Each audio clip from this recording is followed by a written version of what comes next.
Assalamualaikum warahmatullahi wabarakatuh. Halo semuanya. Di sini kami akan menjelaskan materi tentang kesantunan berbahasa. Sebelumnya, kami akan memperkenalkan diri terlebih dahulu. Nama saya Marika Sofiana Dan saya Gina Hairunisa. Berikut adalah sedikit penjelasan dari kami. Semoga bermanfaat. Sebelumnya, apakah kalian sudah pernah mendengar mengenai kesantunan berbahasa? Sebenarnya, apakah yang dimaksud dengan pengertian dari kesantunan berbahasa itu? Pengertian dari kesantunan berbahasa adalah hal yang memperlihatkan kesadaran akan martabat orang lain dalam berbahasa, baik saat menggunakan bahasa lisan maupun bahasa tulis. Kesantunan berbahasa tercermin dalam tata cara berkomunikasi lewat tanda verbal atau tata cara berbicara. Ketika berkomunikasi, kita tunduk pada norma-norma budaya, tidak hanya sekedar menyampaikan ide yang kita pikirkan. Kaidah kesantunan berbahasa. Robin Lakoff menyatakan bahwa kesantunan dikembangkan oleh masyarakat guna mengurangi friksi dalam interaksi pribadi. Menurutnya, ada 3 buah kaidah yang harus dipatuhi untuk menerapkan kesantunan, yaitu formalitas, ketidaktegasan, dan kesamaan atau kesekawanan. Formalitas berarti jangan terdengar memaksa atau angkuh. Ketidaktegasan berarti berbuatlah sedemikian rupa sehingga mitra tutur dapat menentukan pilihan. Kesamaan atau kesekawanan berarti bertindaklah seolah-olah Anda dan mitra tutur menjadi sama. Kesantunan ini biasa disebut dengan tata krama. Berdasarkan pengertian tersebut, kesantunan dapat dilihat dari berbagai segi dalam pergaulan sehari-hari. Yang pertama, kesantunan memperlihatkan sikap yang mengandung nilai sopan santun atau etiket dalam pergaulan sehari-hari. Yang kedua, kesantunan sangat kontekstual, yaitu berlaku dalam masyarakat, tempat, atau situasi tertentu, tetapi belum tentu berlaku bagi masyarakat, tempat, atau situasi yang lain. Yang ketiga, kesantunan selalu bipolar, yaitu memiliki hubungan dua kutub seperti antara orang yang masih muda dan orang yang lebih tua. Yang terakhir, kesantunan tercermin dalam cara berpakaian atau berbusana, cara berbuat atau bertindak, dan cara bertutur atau berbahasa. Tata cara berbahasa juga bertujuan mengatur serangkaian hal berikut.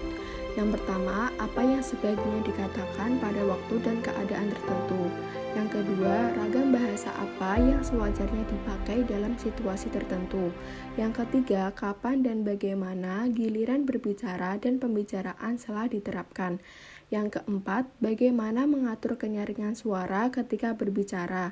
Yang kelima, bagaimana sikap dan gerak-gerik ketika berbicara. Dan yang terakhir, kapan harus diam dan mengakhiri pembicaraan. Berikutnya adalah prinsip berkomunikasi santun. Yang pertama adalah prinsip kualitas. Jika seseorang menyampaikan informasi kepada orang lain, informasi yang disampaikan harus didukung dengan data. Yang kedua, prinsip kuantitas. Ketika seseorang berkomunikasi dengan orang lain, yang dikomunikasikan harus sesuai dengan yang diperlukan, tidak lebih dan tidak kurang. Yang ketiga adalah prinsip relevansi. Ketika seseorang berkomunikasi, yang dibicarakan harus relevan atau berkaitan dengan yang sedang dibicarakan dengan mitra tutur. Yang keempat, yakni prinsip cara. Ketika seseorang berkomunikasi dengan orang lain, di samping harus ada masalah yang dibicarakan dan juga harus memperlihatkan cara menyampaikan. Pada hakikatnya, kesantunan berbahasa juga harus menerapkan prinsip berikut. Yang pertama ada prinsip kesopanan. Misalnya, si A mengikuti prinsip kesopanan dengan memaksimalkan pujian kepada temannya yang baru saja lulus program doktor dengan predikat cum laude dan tepat waktu. Tetapi, si B tidak mengikuti prinsip kesopanan karena memaksimalkan rasa hormat atau rasa hebat pada diri sendiri. Contohnya sebagai berikut. Yang kedua, penghindaran pemakaian kata tabu. Kata tabu merupakan kata yang merujuk pada sesuatu yang berbau kotor dan kasar dan tidak lazim digunakan dalam berkomunikasi sehari-hari, kecuali untuk tujuan tertentu. Contoh berikut ini merupakan kalimat yang menggunakan kata tabu karena diucapkan oleh mahasiswa kepada dosen ketika perkuliahan berlangsung. Contohnya, yang pertama, Pak, mohon izin keluar sebentar, saya mau berak. Yang kedua, mohon izin dulu saya ingin kencing. Selanjutnya yaitu penggunaan eufemisme, yaitu ungkapan penghalus. Penggunaan eufemisme perlu diterapkan untuk menghindari kesan negatif. Contohnya, Pak, mohon izin sebentar, saya mau ke belakang.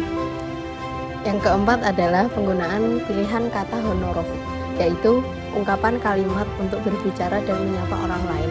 Contoh, A. Engkau mau kemana? B. Saudara mau kemana? C. Anda mau kemana? D. Bapak mau kemana? Dalam konteks ini, kalimat 1, 2, 3 atau kurang sopan diucapkan oleh orang yang lebih muda, tetapi kalimat 4 lah yang sepatutnya diucapkan jika penuturnya ingin memperlihatkan kesantunan.